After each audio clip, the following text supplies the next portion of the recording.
मैं आप सभी से अब अनुरोध करूंगी, कृपया आप अपने अपने सीट पे खड़े हो जाएं, क्योंकि जिसको सुनने के लिए हम यहाँ कब से इंतजार कर रहे हैं। कुछ लोग 1 बजे से ही यहाँ धूप में आकर बैठे हुए हैं। आखिर वो क्षण आ ही गया है, आखिर वो पल आ ही गया है जब ये अमृतलाल ये रोहतास जिला सुनेगा हमारे आदरणीय विकास वैभव सर को।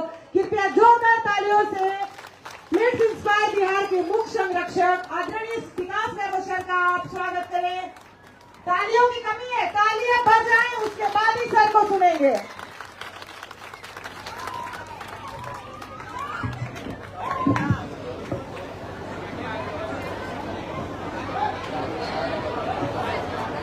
सबसे पहले रोहतास की ऐतिहासिक भूमि को, जो मेरी कर्म भूमि भी रही, हृदय से नमन करता हूं। आप सभी का अभिनंदन करता हूं। मंच पर उपस्थित जेल अधीक्षक सुजीत जी, औरंगाबाद से आए प्रमुख समाज सेवी लव कुमार सिंह जी, बिहार के महिलाओं को एक नई दिशा देने वाली लेट्स इंस्पायर बिहार अभियान के गार्गी अध्याय के मुख्य समन्वयक, जो पटना से विशेष रूप से इस कार्यक्रम के लिए यहां उपस्थित हुई, डॉक्टर प्रीति बाला जी,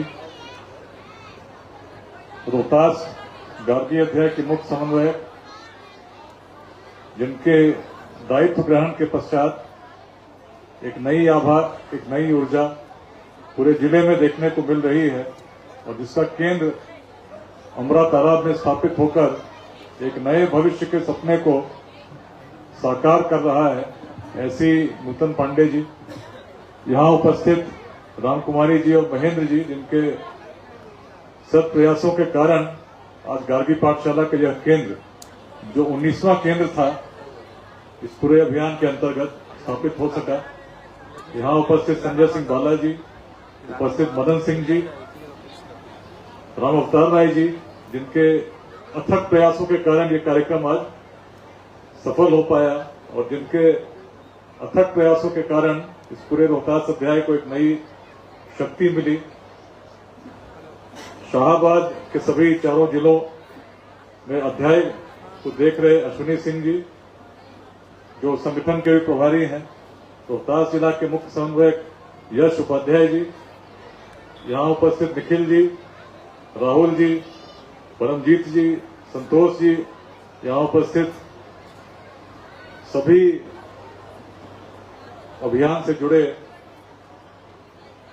देवियों का, सज्जनों का, विनय जी का, मेरे समक्ष बैठे वीरेंद्र जी का, जिनका मैं नाम नहीं ले पा रहा हूं, उनसे सत्या जी का, सभी के योगदान के कारण ही अभियान रोहतास में आज एक नई बुलंदियों को प्राप्त कर रहा है। गार्गी पाठशाला, जैसा कि प्रीति बाला जी ने बताया, करीब 3 वर्ष पहले पटना में 3 केंद्रों के साथ प्रारंभ हुआ था। पहली बार जब डॉक्टर प्रीति बाला जी ने कहा था कि हम महिलाएं जो गार्गी अध्याय से जुड़ी हैं, एक नया प्रकल्प प्रारंभ करना चाहते हैं जिसमें ऐसे बच्चे जो वंचित हैं उनको महिलाएं मिलकर पढ़ाएंगी, तो मेरे मन में बहुत संशय था कि कैसे हो सकता है कि अपना समय महिलाएं देंगी, किसी केंद्र पर जाएंगी, ऐसे बच्चों को बुलाएंगी और उनको पढ़ाएंगी। तो कुछ दिनों तक तो मान लीजिए कि उद्घाटन हुआ, कुछ दिनों तक क्लास चला, ये संभव हो सकता है, लेकिन लंबे समय तक ऐसे बच्चों को पढ़ाना अपने आप में सोचने वाली बात थी कि कैसे हो सकता है, कैसे कोई समाज के लिए इतना समय देगा, वो भी तब जब आज हर व्यक्ति अपने स्वार्थ के लिए जीवन जीता है। तो मेरे मन में बड़ा संशय था। मैंने इनसे बड़े स्पष्ट रूप से कहा था कि देखिए, यदि कोई ऐसा विद्यालय प्रारंभ करना है जो प्रारंभ के कुछ दिनों बाद बंद हो जाए, उसको प्रारंभ मत कीजिए, और यदि करना ही है तो बहुत सीमित संसाधनों के साथ, इतनी सीमा में ही कीजिए कि लगातार चल सके। मुझे बड़ा गर्व है कि लेट्स इंस्पायर बिहार में आज लगभग 2 लाख से अधिक लोग केवल व्हाट्सएप ग्रुप्स के माध्यम से जुड़े हैं। लाखों लोग अलग अलग माध्यम से इस अभियान के साथ जुड़े हैं, लेकिन उसमें यदि सबसे सशक्त भूमिका इस पूरे अभियान को किसी ने दी तो बिहार की महिलाओं ने दी, बिहार की विदुषियों ने दिया, जिन्होंने गार्गी पाठशाला का जब प्रारंभ किया तो केवल 3 केंद्र थे, और आज जब 3 वर्ष पूर्ण होने के हम समीप हैं तो 20 केंद्र 9 जिलों में चल रहे हैं, जिसमें एक केंद्र मैं अभी आपके समक्ष उपस्थित हूं, जिसका पूरा श्रेय नूतन पांडे जी को जाता है। मुझे अभी भी याद है, नमस्ते बिहार कार्यक्रम से पहले जब पूरे जिले के अलग अलग प्रखंडों में जनसंपर्क के लिए भ्रमण कर रहा था, उस समय तिलौथू जाना हुआ था, महेंद्र ओझा जी भी थे, शैल जी भी थे, नैकूराम जी हमारे तिलौथू उच्च विद्यालय के प्रधानाचार्य जी भी थे, और सभी के साथ नूतन जी से भी मेरा वहां परिचय हुआ। उस समय मुझे नहीं लगा था कि इतनी प्रेरणा इनके अंदर विद्यमान होगी, लेकिन कुछ समय के बाद दिल्ली के कार्यक्रम में भी जाना चाहती थी, नहीं जा सकी। तब मैंने कहा कि आप रोहतास का दायित्व ग्रहण कीजिए। रोहतास में गार्गी अध्याय को एक नई दिशा की आवश्यकता है, मेरी कर्मभूमि रही है। रोहतास ने उस परिवर्तन को होते देखा है जिसको लोग कभी असंभव मानते थे। आज जब हम लोग विकसित बिहार की बात कर रहे हैं, निश्चित सी बात है कि लोग इसको असंभव मानते हैं, क्योंकि लोगों के मन में एक परिवर्तन हो ही नहीं सकता। जिस बिहार में खंड खंड में लोग जाति संप्रदाय के नाम पर संघर्ष कर रहे हैं, उसमें अच्छा नेतृत्व कैसे आए? यदि हम सोचते हैं कि राजनीति से अच्छा नेतृत्व आएगा, राजनीतिक परिवर्तन से अच्छा परिवर्तन होगा, तो कटु सत्य तो यही है कि वर्तमान जो परिस्थिति है इसमें हम खंड खंड में बटे हुए हैं।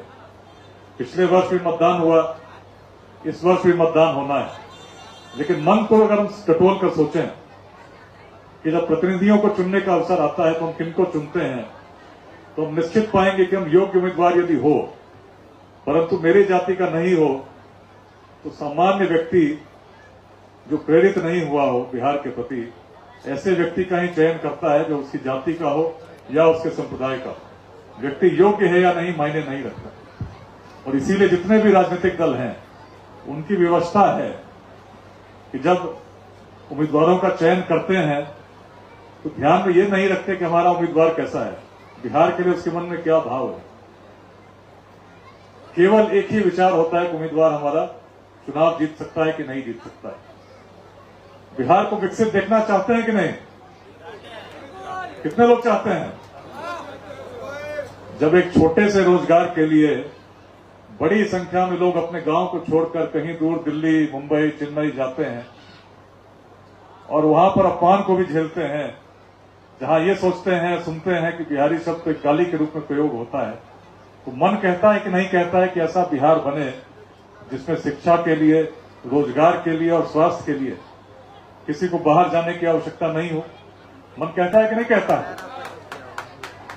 यही हमारा स्वप्न है, और स्वप्न की एक तिथि भी हम लोगों ने निर्धारित कर दी, 2047। यदि बिहार विकसित नहीं हुआ तो भारत कैसे विकसित होगा? विकसित भारत का स्वप्न पूरा देश देख रहा है, लेकिन बिहार को यदि विकसित करना है तो सबसे बहुत संक्षेप में इस चुनौती को समझिए। ये चुनौती जाति धर्म में लड़ने से नहीं सुलझेगी। बिहार की जनसंख्या 14 करोड़ है। कितनी है? 14 करोड़। कितनी जनसंख्या है?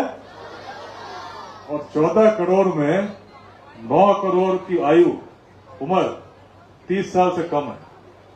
तो सोचिए, इतनी बड़ी जनसंख्या युवाओं की आज बिहार में है। बिहार का विकास दर आज इस वर्ष 14.5% था। किसी भी अर्थव्यवस्था के लिए 5% से अधिक यदि विकास का दर हो, उससे बढ़िया कोई राज्य नहीं हो सकता, उससे बढ़िया कोई राष्ट्र नहीं हो सकता किसी भी अर्थव्यवस्था के लिए। लेकिन बिहार की दुर्दशा सोचिए, आज प्रति व्यक्ति आय, एक व्यक्ति बिहार में कितना कमाता है? अभी सर्वेक्षण हुआ था पिछले साल, तो पाया गया कि सबसे अधिक सिक्किम का व्यक्ति पूरे भारत में कमाता है 48,000 रुपए एक महीने में, एक व्यक्ति प्रति व्यक्ति आय। तमिलनाडु का व्यक्ति 28,000 रुपए प्रति माह कमाता है। दिल्ली का व्यक्ति 38,000 रुपए 38,000 प्रति माह कमाता है। महाराष्ट्र और गुजरात में रहने वाला व्यक्ति लगभग 23,000 रुपये महीना कमाता है। बिहार में रहने वाला व्यक्ति कितना कमाता होगा बताइए, कितना कमाता है औसत, कितना कमाता है? कोई 10,000 बोल रहा है, कोई 5 से 10। बिहार में रहने वाला व्यक्ति केवल 5,028 रुपये प्रति माह कमाता है, जो पूरे देश में सबसे कम है। विकास का दर 14.5% है, अच्छी बात है, निश्चित रूप से हम आगे बढ़ रहे हैं, अविश्वसनीय है किसी भी समाज के लिए, अर्थव्यवस्था के लिए। लेकिन यदि हम 15% प्रति वर्ष भी बढ़े तो 5 साल बाद बिहार का एक व्यक्ति कितना कमाएगा? केवल 10,000 रुपए। आज दिल्ली में एक व्यक्ति कितना कमा रहा है? 38,000। तमिलनाडु 28,000, गुजरात और महाराष्ट्र 23,000, सिक्किम में 48,000। इस विकास के दर से भी हम विकसित हुए जो आज हम हो रहे हैं, केवल 10,000 5 वर्षों बाद पहुंचेंगे। और 5 साल 10 साल बाद 15% असंभव सा विकास दर। लेकिन यदि हम इसको मेंटेन कर सके तो भी कहां पहुंचेंगे? एक बिहार का औसत व्यक्ति केवल 10,000 रुपए तक पहुंचेगा। तो अब सोचिए कितनी बड़ी चुनौती यदि हम पलायन रोकना चाहते हैं। 10,000 तक तब पहुंचेंगे जब 10 साल तक इस दर से हम बढ़ते हैं, और बाकी राज्य तब क्या वही होंगे? आज बिहार से पलायन का सबसे बड़ा कारण क्या है? यहां पर कमाएंगे तो केवल 5,000 कमाएंगे, दिल्ली जाएंगे तो 38,000 तक जा सकते हैं। तो बिहार का व्यक्ति बाहर क्यों नहीं जाए?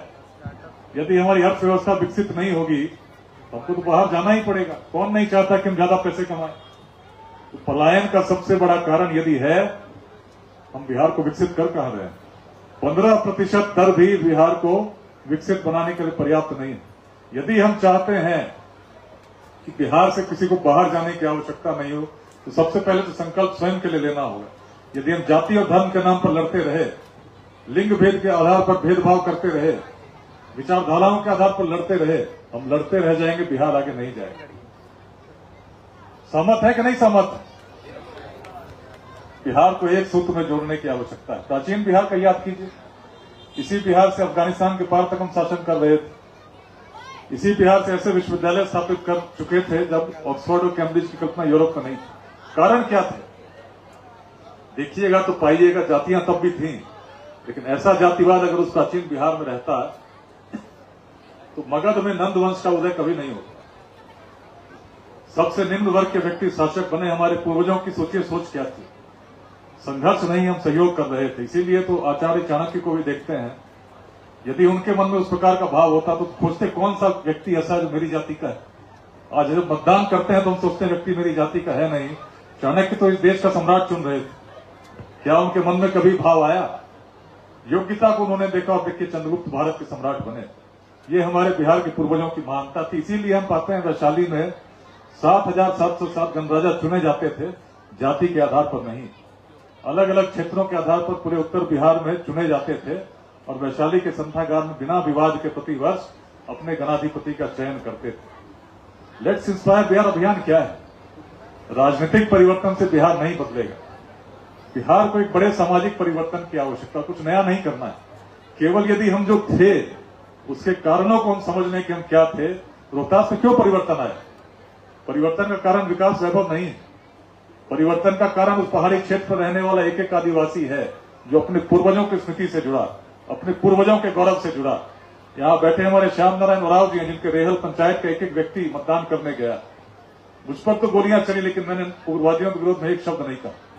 जो हमारे बंधु हैं उसके विरोध में मैं क्यों कहूं? जो मार्ग से भटक गए उनको तो मार्ग पर लाना भी हमारा ही कार्य है। और इसीलिए एक एक पहाड़ी गांव के व्यक्ति से मैंने संवाद किया और कहा, आपके पूर्वज इतने शक्ति थे तो आप में क्या कमी है? एक एक युवक को हम लोग टूरिस्ट गाइड बनाने की ट्रेनिंग तब देने लगे जब लोग मजाक करते थे कि टूरिस्ट गाइड आप किसको बना रहे हैं? रोहतास पर तो कोई टूरिज्म के लिए जाएगा ही नहीं, वहां तो गोलियों से स्वागत होता है। लेकिन परिवर्तन तभी होता है जब हम आगे की सोचते हैं। यदि वर्तमान में हम सोचते हैं कि तूफान आएगा और आंधी आएगा, हम रुक गए, तो कार्यक्रम होता क्या है? देखिए कार्यक्रम अच्छे से हो रहा है कि नहीं हो रहा है?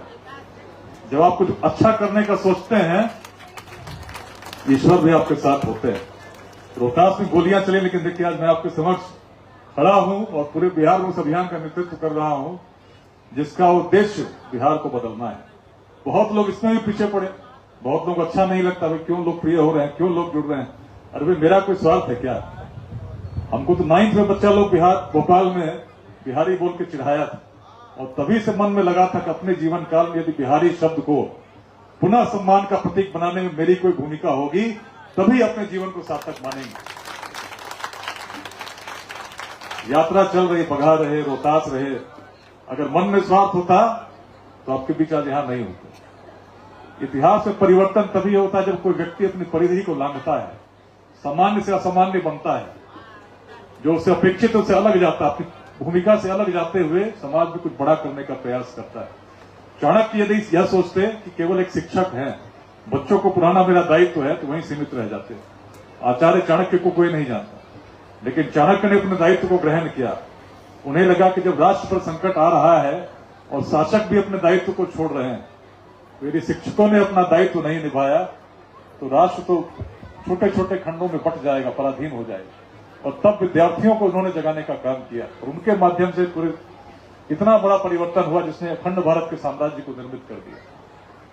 हर व्यक्ति में क्षमता है, हर माता में क्षमता है, हर बेटी में क्षमता है, और बिहार को यदि बदलना है इस क्षमता को जागृत करना हो। मैं आभारी हूं प्रीति बालाजी का, जिनके माध्यम से आज बड़ी संख्या में महिलाएं जुड़ी हैं। अभी पिछले दिनों 22 मार्च को सभी लोग आए थे कि नहीं आए थे पटना के बापू सभागार में? क्या दृश्य था! जितने पुरुष थे उससे महिलाएं कम थी क्या? उतनी ही संख्या महिलाएं थी कि नहीं थी? ये नया बिहार है, जिसमें जितने पुरुष होंगे उतनी सहभागिता महिलाओं की भी होगी। मैं आभारी हूं नूतन पांडे जी का, जिन्होंने उस संकल्पना को नमस्ते बिहार हम लोगों ने किया 1 दिसंबर फजलगंज स्टेडियम सासाराम। उस समय तक गार्गी अध्याय उस स्वरूप में रोहतास जिले में नहीं थी, लेकिन इनके सब प्रयासों से आज हम गर्व के साथ कह सकते हैं कि रोहतास की जो गार्गी पाठशाला है निश्चित रूप से बिहार के सबसे अग्रणी पाठशालाओं में शीघ्र नहीं गिनी जाएगी, क्योंकि 1.5 महीने में यदि ये स्वरूप है तब सोचिए 1 वर्ष बाद क्या हो। और जो इनका संकल्प है कि अब प्रखंड में पाठशाला की स्थापना होगी, देखिएगा निश्चित ही बहुत अन्य लोग, अभी आदरणीय प्रमिला जी बैठी थी, उन्होंने कहा कि जब भी आवश्यकता होगी हम आपके साथ हैं। उनका अनुभव निश्चित इनको वैसा मार्गदर्शन, वैसा संबल प्रदान करेगा जिससे जो उत्साह इनके अंदर है, जो ऊर्जा इनके अंदर है, नए लोग जुड़ेंगे, नई विदुषियां जुड़ेंगी। और गार्गी पाठशाला की जो संकल्पना है बहुत साधारण सी संकल्पना है, अपने हिस्से का बिहार, अपने आसपास जो हम प्रयास कर सकते हैं। हरेश जी से मेरी परिचय कल ही हुई, मैं बड़ा प्रभावित हुआ जब उन्होंने कहा कि मैं शिवसागर में ऐसा काम कर रहा हूं। सत्या जी को बहुत पहले से मैं जानता रहा हूं, तिलौथू में इस प्रकार से निःशुल्क पाठशाला का संचालन करते हैं। बगल में और औरंगाबाद में नंदन ठाकुर जी रहते हैं, मदनपुर के पास, बड़े लंबे समय से लव जी जानते हैं, पाठशाला का संचालन करते हैं। यदि ऐसे सभी लोग जिनके मन में समाज को कुछ देने की भावना है एकीकृत हो गए। देखिए सुनील पासवान जी बैठे हैं यहाँ, नोएडा से आए हैं, बोलिया से, अपने क्षेत्र में भी इस प्रकार के प्रयास लंबे समय से करते रहे हैं, लोगों का साथ नहीं मिला। लेकिन यदि सभी लोग एक मंच के नीचे आ गए, एक छाते के साथ चलने लगे, तो सोचिए हमारी शक्ति कितनी बढ़ जाएगी। समाज को देने का भाव जिनके मन में है, याद रखिए समाज को नुकसान दुर्जनों के दुष्कृत्यों से उतना नहीं होता जितना सज्जनों की निष्क्रियता से होती है। यदि सज्जन साथ जुड़ गए, निश्चित ही समाज का स्वरूप अलग होगा। यही है लेट्स इंस्पायर बिहार, जिसमें कि हम लोग सभी को प्रेरित करके अलग अलग अध्यायों में इसलिए जोड़ रहे हैं ताकि अच्छी शक्तियां, सकारात्मक शक्तियां एकजुट हो जाए बिहार के लिए, किसी के स्वार्थ के लिए नहीं, अपने बिहार के उज्जवल भविष्य के लिए, अपने बच्चों के उज्जवल भविष्य के लिए, उद्यमिता की क्रांति के लिए। केवल सरकारी नौकरी तक यदि हम सीमित होकर सोचेंगे तो कोई भी सरकार आए कुछ लाख नौकरियां दे सकती है।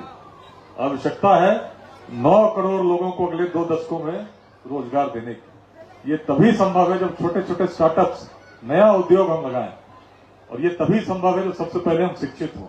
यदि किसी जाति, किसी संप्रदाय के व्यक्ति शिक्षित नहीं हुआ तो बिहार विकसित नहीं हो सकता। यदि बड़ी संख्या में उद्यमी नहीं बने तो केवल सरकारी नौकरी से बिहार नहीं बदलेगा। ये कटु सत्य है, हम सभी जानते हैं, लेकिन कुछ तत्व हैं जो दिग्भ्रमित करने का प्रयास करते हैं। लेकिन जिस दिन बिहार प्रेरित हो गया, जाति, संप्रदाय, लिंग भेद, विचारधाराओं के मतभेद से ऊपर उठ गया, और केवल एक संकल्प के साथ आगे बढ़ने लगा कि जैसे कभी प्राचीन काल में बिहार पूरे राष्ट्र का नेतृत्व कर रहा था, हम अग्रणी थे, हम कुछ विश्व को नया दे रहे थे, उसी प्रकार से आज भी हम देंगे। बिहार की गति को कोई रोक नहीं सके। सबसे अधिक प्रतिभाशाली छात्र, सबसे बड़े उद्यमी बिहार से आते हैं, लेकिन बिहार के बाहर अच्छा करते हैं।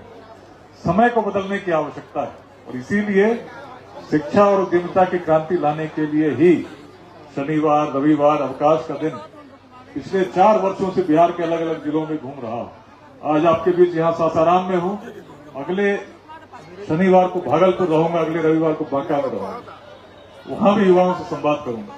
भागलपुर में टीएनबी कॉलेज में अभी 100 विद्यार्थियों को ट्रेनिंग दी जा रही है उद्यमिता प्रशिक्षण कार्यक्रम में, जिसमें कि कैसे हम सफल उद्यमी बन सकते हैं, कैसे हम स्टार्टअप लगा सकते हैं, इसके लिए हम लोग उनको तैयार कर रहे हैं। लक्ष्य भी बड़ा स्पष्ट है, 2028 तक हर जिले में कम से कम 5 ऐसे स्टार्टअप जिसमें 100 लोगों को रोजगार मिलता हो। छोटे छोटे लक्ष्य लेके हम चल रहे हैं। जिस समय टूरिस्ट गाइड लोगों को हम बना रहे थे, साइकिल दे रहे थे, टॉर्च दे रहे थे, सभी लोग कार्यक्रमों में जा रहे थे। सोन महोत्सव के उत्सव कभी करगहर में, कभी दिनारा में, कभी दावत में, कभी नासरीगंज में, कभी रोहतास में, कभी नौहट्टा में, कभी दरिगांव में, कभी बड्डी में हम मना रहे थे। तब किसी ने सोचा था कि उग्रवाद इतनी जल्दी मिटेगा? किसी ने सोचा था क्या? लेकिन क्या हुआ, केवल कुछ समय में जब एक एक आदिवासी पहाड़ी पर जगे, उनके मन में भाव जगा कि हमारे पूर्वज जब इतने शक्ति थे तो हमारे क्षेत्र में हम शांति क्यों नहीं ला सकते। सभी उग्रवादियों पर ऐसा दबाव बना कि उनको भी आत्मसमर्पण करना पड़ा। इसके पहले जब बगहा में लोगों से संवाद हुआ था, वहां भी लोग कहते थे महर्षि वाल्मीकि की भूमि। याद कीजिए महर्षि वाल्मीकि पहले क्या थे, तो अपराध चलता रहा है, लेकिन जब सोच बदली तो एक एक डकैत को भी आत्मसमर्पण करना पड़ा। इसीलिए मुझे भी प्रेरणा मिली कि बाल्यकाल से जो संकल्प लेकर मन में चल रहा हूं कि बिहार को सर्वश्रेष्ठ बनाना है, तभी संभव है जब पूरे बिहार में लोगों के साथ संवाद हो और हर भेदभाव से परे उस प्राचीन बिहार की दृष्टि को लेकर हम चलने के लिए आगे आए। मुझे बड़ी प्रसन्नता होती है जब गार्गी वह महिला थी, वह विदुषी थी जो अपने समय के सबसे बड़े विद्वान को चुनौती देने का साहस रखती थी, सामर्थ्य रखती थी। उस प्राचीन काल में जब पूरे विश्व में ऐसी कल्पना नहीं, तब जब बिहार की महिला ऐसा कर सकती थी, तो आज जब नूतन पांडे जी खड़ी हैं, पीटी बाला जी खड़ी हैं, तमिला जी का मार्गदर्शन हमारे साथ है, हम कहां तक नहीं जा सकते। नीलम जी सामने बैठी हैं, राहुल जी हमारे मुख्य समन्वयक आरा से, जिनके मार्गदर्शन में सभी अध्याय अलग अलग कार्य कर रहे हैं, विशेष रूप से गार्गी अध्याय को बहुत प्रोत्साहित करते हैं। और जब भी कभी कोई संकट आया तो उन्होंने सभी बहनों का हौसला बढ़ाया, साथ दिया है। मैं व्यक्तिगत रूप से उनका भी विशेष रूप से आभारी हूं, नीलम जी का आभारी हूं। यहाँ पर उपस्थित एक एक व्यक्ति का मैं हृदय से आभारी भी हूं, अभिनंदन करता हूं कि इस नेक पुनीत कार्य में आप जुड़े हैं। बिहार यदि बदलेगा तो इसी प्रकार के प्रेरित होने से एक एक व्यक्ति के परिवर्तित होगा और इसको अपने जीवन काल में ही हमको बदलना है। 2047 में उस विकसित बिहार का निर्माण करना है जिसमें एक व्यक्ति को भी शिक्षा के लिए, स्वास्थ्य के लिए और रोजगार के लिए बाहर जाने की आवश्यकता नहीं। तो मिलकर करेंगे ना प्रयास। सभी अपने बच्चों को निश्चित रूप से शिक्षित कीजिए, स्किल्ड बनाइए, पाठशाला का पूरा सहयोग कीजिए।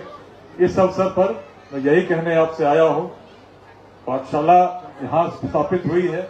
मेरी इच्छा है कि रोहतास के हर प्रखंड में इस प्रकार की पाठशालाएं स्थापित हों और विशेष रूप से जो हमारा वंचित क्षेत्र है उसमें बड़ी संख्या में इस प्रकार के लोग समक्ष आए, सामने आए और समाज को एक नई दिशा दें। इस अवसर पर मैं सभी को शुभकामनाएं देना चाहता हूं और विशेष रूप से गार्गी अध्याय से जुड़ी सभी विदुषियों को, डॉक्टर प्रीति बाला जी को जो पटना से विशेष रूप से आए, और नूतन पांडे जी को जिनकी प्रेरणा के कारण आज पूरे बिहार में महिलाएं प्रेरित हो रही हैं, हृदय तल से बधाई देना चाहता हूं। धन्यवाद। नमस्ते बिहार।